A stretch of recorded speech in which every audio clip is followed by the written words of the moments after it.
What has the past, what now, 2 months or so been looking like in your life? Man, it's been nonstop.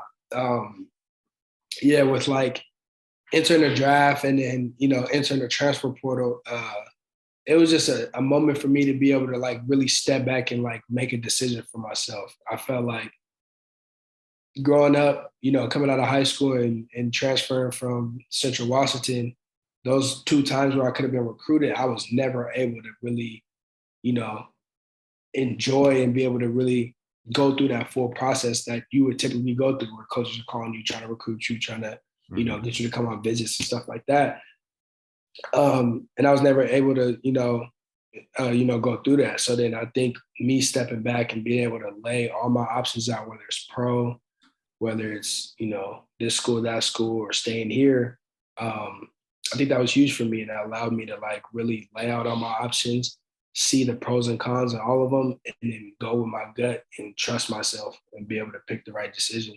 Um, so when it came time to make my decision, I'm sticking with it. I'm happy. I feel like this is the best decision out of all of them. Yeah, and I don't regret anything I've done.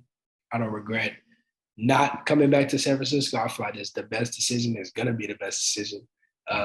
So yeah, the last 2 months been crazy, nonstop phone calls and trying to schedule stuff and trying to line, visits up or whatever the case may be. And in terms of pro, just talking to agents, talking to, where they see my future and different opportunities, um, stuff like that. So yeah, it's been a crazy little 2 months. And then also uh like having the type of coaches that I have right now, these coaches right now were my assistant coaches last year. And with them, I'm just super appreciative because they allowed me to really step back and weigh all my options. I don't know a lot of coaches who will let their player enter the portal or worry about going pro while they're still having that ability to come back to the school. But we just stayed in contact and they wanted me to be as honest when it comes to my process, and we just shared that mutual respect. And when it came time for me to make my decision to come back, they were open arms. So I'm just ready to get to it for sure. The first aspect I want to get into is the NBA process because that is your ultimate goal, as you mentioned multiple times. When you enter that, obviously a decision, like I said, I'm sure pro opportunities were out there. If not the NBA, it would have been somewhere else. So what made you say, I want to come back one more year? And why do you feel like this is going to benefit you? Rather not even necessarily going to San Francisco, just the fact of saying, I want one more year to better myself.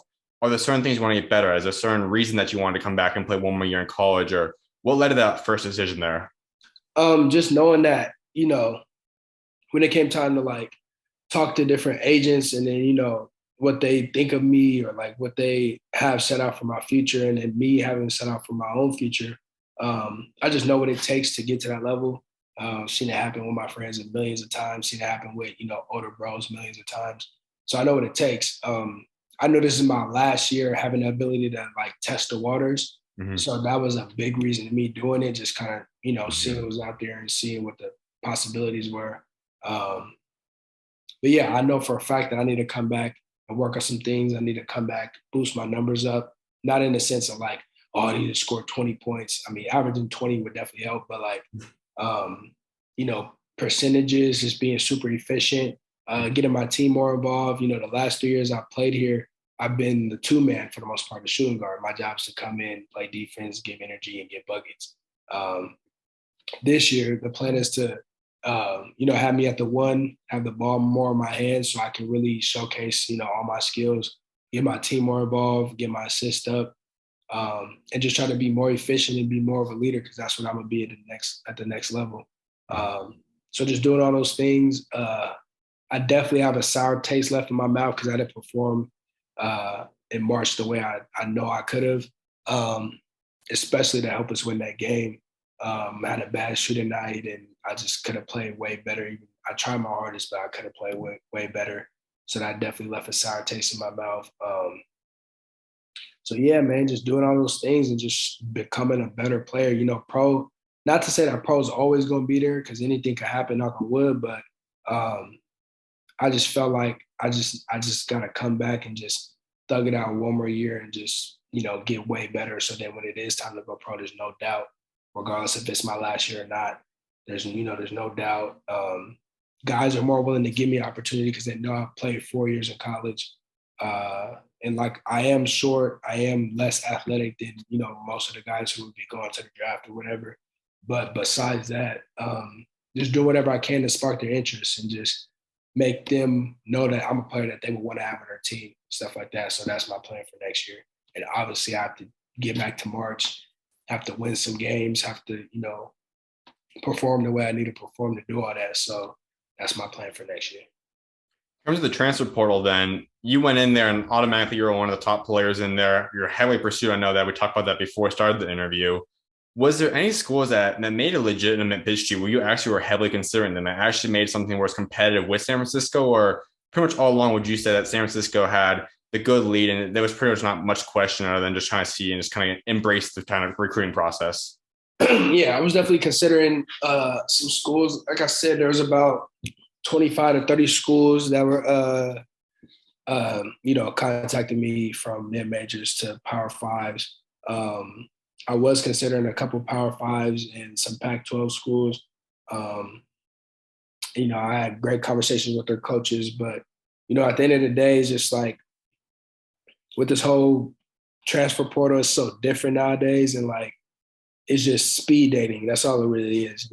Like when you're coming out of high school, the coaches have time to like, see you play in the summer and then see you play during the year and then really build a relationship with you and your family. They might come and watch you. They might, have you come and visit, and you got time. Like now, you got a, few weeks. Everybody's trying to get their roster together so they can know what their season's gonna look like. So it's just speed dating for the most part. The coaches tell you whatever you want to hear. They got to do what they got to do to get you to go there. And not to say that I see through the BS, but I just know that at the end of the day, like it may not be coming from the best place. They're more so just trying to fill the roster so they can know what they're doing rather than, oh, like you're somebody we need and like, we care about you and like we're going to treat you like family once you get here rather than once you get here, you show us that you can help us win. And then once you show us that you can help us win, then we'll treat you like family, more so like that. And no knock on those coaches, we had great conversations. They were upfront with me and I was upfront with them. And things like that. And there's mutual respect, but I just know at the end of the day, I pretty much know how the game goes. I've been, around for a minute. So yeah, at the end of the day, I just feel like it was best to just, I know where home is. I know with these coaches is family first, regardless of how I perform, knock on wood, anything could happen tomorrow. I know at the end of the day, these guys are still gonna care about me, whether I'm scoring 20 or if I'm not playing at all, and that means a lot to me.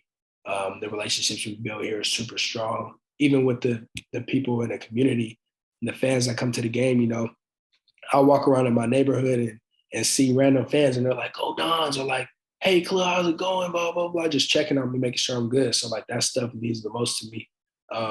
Not to mention they scream, when they're at the games and stuff, showing their support. So yeah, just little stuff like that, like more so things that are, bigger than basketball. Those things mean the most to me. So, and I didn't really think I could get that anywhere else, especially being a fifth-year transfer, just coming into a situation. So, yeah, with all of that put in a pot, I feel like this was the best meal that I could make with that pot. So I decided to stay here. Let's say it was no opportunity. You couldn't go back to San Francisco for whatever reason. What school do you think you would be playing at next year? Oh, that's tough. So before I committed back here, I had it boiled down to 4 schools. But out of those 4 schools, man, I don't even want to say. It's irrelevant. I'm here, so that's most important. But I'm gonna keep that to myself, or I'll tell you off camera. But I'm gonna keep it to myself.